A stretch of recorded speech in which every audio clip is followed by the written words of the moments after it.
ఒక్కసారి కొమ్మూరి గోల్డ్ కి కాల్ చేయండి. తాకట్లో ఉన్న మీ బంగారాన్ని విడిపించి మార్కెట్ ప్రైస్ కి వాళ్ళు కొనుక్కుని మిగతా డబ్బులు మీకు ఇచ్చేస్తారు. హాయ్, వెల్కమ్ టు మనం టీవీ ప్రేక్షకులకు శ్రీరామనవమి శుభాకాంక్షలు. సో డొనాల్డ్ ట్రంప్ ని ఎలాగైనా చంపుతామంటూ ఇరాన్ స్ట్రాంగ్ వార్నింగ్ ఇస్తోంది. దాదాపుగా 10 లక్షల మంది ఇరాన్ ఆర్మీని రంగంలోకి దింపింది. అవసరమైతే ఆర్మీ రిక్రూట్మెంట్ కూడా చేసుకుంటామంటూ ఇరాన్ తొడకొట్టి సవాల్ చేస్తోంది ప్రపంచ దేశాలకు.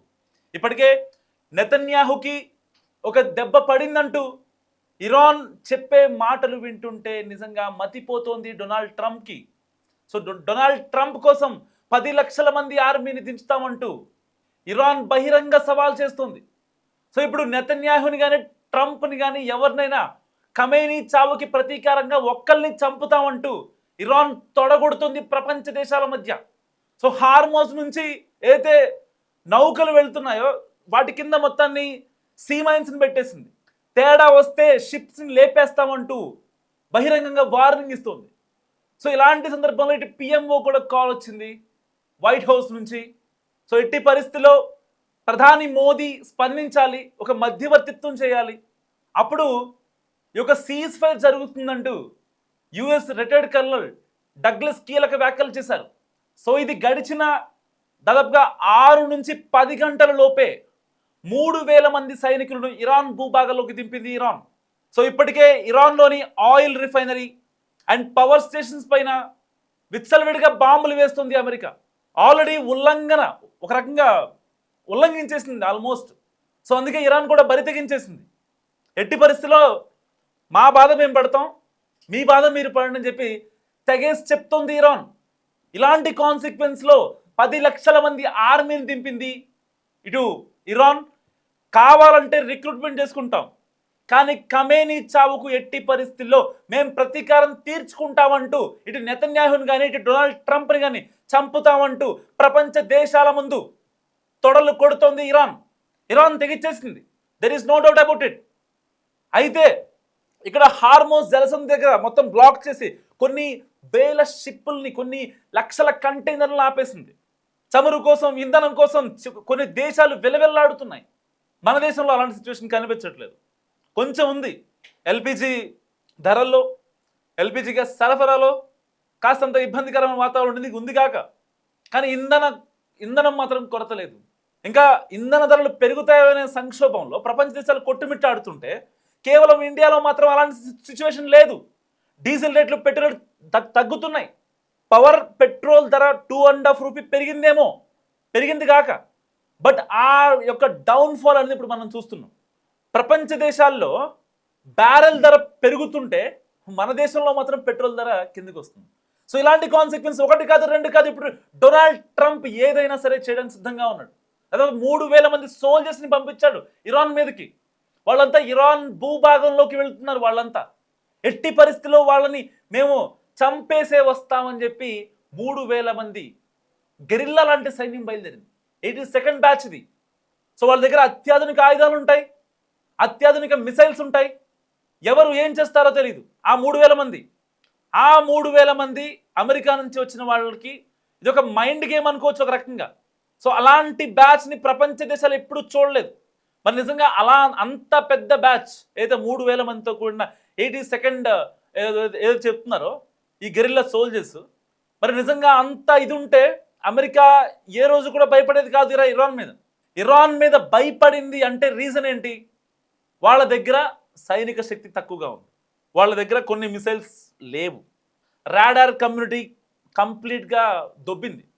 అండ్ నార్త్ కొరియా దగ్గర ఏదైతే ఈ శాటిలైట్ రాడార్స్ని అండ్ ఓషియన్లో ఏదైతే పడవల్ని, వాటి లొకేషన్స్ని అథెంటిక్గా చెప్పగలిగే రాడార్ ఉంటుందో వాటిని కూడా మొత్తం పేల్చేసింది ఇరాన్. మరి ఇలాంటి నేపథ్యంలో సీజ్ ఫైర్ ఒప్పందానికి, యుద్ధంలోకి భారత్ వెళ్ళడం అవసరమా? ఒక కాన్సిక్వెన్స్ జరుగుతుంది. ఒకవేళ ఇరాన్ కనుక 10 లక్షల మంది ఆర్మీని రంగంలోకి దింపి రండి చూసుకుందామంటే ట్రంప్ డైరెక్ట్గా యుద్ధానికి వెళ్ళగలడా? 10 లక్షల మంది అంటే ఇమాజిన్, దేశ సరిహద్దుల్లో 10 లక్షల మంది ఇలా నుంచోబెట్టి రండి చూసుకుందాం అంటే ఎంత యుద్ధం జరుగుద్ది. ఆన్ ది స్పాట్లో హార్మోస్ జలసంధి దగ్గర ఉన్న 1000 షిప్పులు ఏవైతే వెయిట్ చేస్తున్నాయో, దాదాపుగా 20-25 రోజులుగా వెయిట్ చేస్తున్న షిప్పులు ఏవైతే ఉన్నాయో వాటన్నిటినీ పేల్చేసింది. కొన్ని వేల కోట్లు, కొన్ని లక్షల కోట్ల నష్టం, 1000 షిప్పులు, ల్యాక్స్ ఆఫ్ కంటైనర్స్, కోట్ల రూపాయల చమురు మొత్తం ఆవిరైపోద్ది. అలాంటి ఒక స్పెక్యులేషన్, ఒక కాన్సిక్వెన్స్ ఏర్పడుతుంది ఇక్కడ. సో ఎట్టి పరిస్థితిలో ఇక్కడ ఎలాంటి ప్రమాదం జరిగినా ప్రపంచ దేశాలు ఇబ్బంది పడుతున్నాయి. అప్పట్లో ఉక్రెయిన్ రష్యా వార్ జరిగింది, దానివల్ల ఎవరు కూడా ఇబ్బంది పడలేదు. అంటే ప్రపంచ దేశాలు క్రైసిస్లోకి వెళ్ళే, సంక్షోభంలోకి వెళ్ళే జరగల. సో అన్ని దేశాలు లేదు యుద్ధం ఆపాలని చెప్పారు. ఈవెన్ మన మోడీ గారు కూడా యుద్ధాలు ఆపాలని చెప్పారు. సరే ఓకే ఫైన్, జరిగింది అయిపోయింది. సో ప్రపంచ దేశాలు మొత్తం మన మాట వినేవే. బేసిక్గా ఫ్రెండ్లీ నేచర్తోనే ఉంటాం తప్ప మనం ఒక డ్యూయల్ నేచర్తో ట్రంప్ గారి లాగా మనం ఉండం. ప్రాణం పోయినా మన ఇండియన్స్ వాళ్ళు కాదు ఆ నేచర్, డ్యూయల్ నేచర్. చాలామంది దేశ నేతలు పనిచేశారు భారతదేశానికి. ఏ ఒక్క భారతదేశానికి పనిచేసిన అధిపతి కూడా, అధినేత కూడా ఎప్పుడు అలాంటి డ్యూయల్ నేచర్తో ఉండలేదు.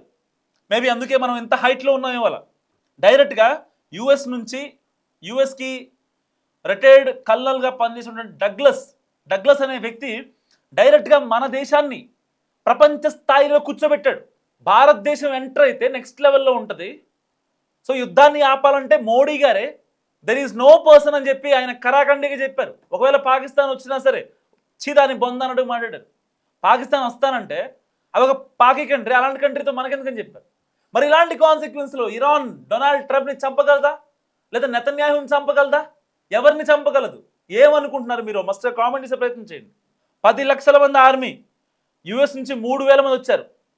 ఆ 3,000 మంది, ఇటు 10 లక్షల మంది సాధ్యాసాధ్యాలపై అసలు అమెరికా దగ్గర ఎలాంటి మైండ్ గేమ్ ఉంది, ఎలాంటి స్ట్రాటజీ ఉంది? ఎందుకంటే ఆల్మోస్ట్ చర్చలు జరుగుతున్నాయి, ఇంకా జరుగుతున్నాయి. ఇప్పటికీ still there accepting some letters, there accepting some mails from Iran. White House still accepting. White House wants to stop the war. That's the reason Douglas told that we need Modi help. So ఎట్టి పరిస్థితుల్లో white house నుంచి చెప్పుతున్నదే, మాకెట్టి పరిస్థితిలో కావాలి, మాకు cease fire కావాలి. Trump కూడా మోడీ మాట వినడానికి సిద్ధంగా ఉన్నాడంటూ వాళ్ళు చెప్తున్నారు. ఒక పక్కేమో ట్రంప్ని మాట్లాడదామంటే ఇప్పుడు వరకు బాగానే ఉంటాడు, మళ్ళీ తర్వాత కాసేపు అయిన తర్వాత మళ్ళీ ఏదేదో మాట్లాడతాడు. సో ట్రంప్ని నమ్మే పరిస్థితి లేదు ఇక్కడ. మరి ఇలాంటి కాన్సిక్వెన్సెస్లో ట్రంప్ని లేపేయడం ఇరాన్ సాధ్యమేనా? నెతన్యాహుకు ఆల్రెడీ ఒక దెబ్బ ఇచ్చామని చెప్తున్న ఇరాన్ మరి సెకండ్ దెబ్బ ఎలా కొట్టబోతుంది? డొనాల్డ్ ట్రంప్ చేస్తున్న స్ట్రాటజీ ఏంటి ప్రపంచ దేశాలపై? మసే కామెంట్ చేసే ప్రయత్నం చేయండి. 10 లక్షల మంది ఆర్మీని దింపింది ఇరాన్. సో మరి ఇంకా రిక్రూట్మెంట్ జరుగుతుంది. ఎలాగైనా సరే మేము తెగించాం, ఖమేనీ చావుకి ప్రతీకారం తీర్చుకుంటామంటూ ఇరాన్ కరాఖండిగా చెప్తుంది. మీరేమనుకుంటున్నారో మసే కామెంట్ చేసే ప్రయత్నం చేయండి.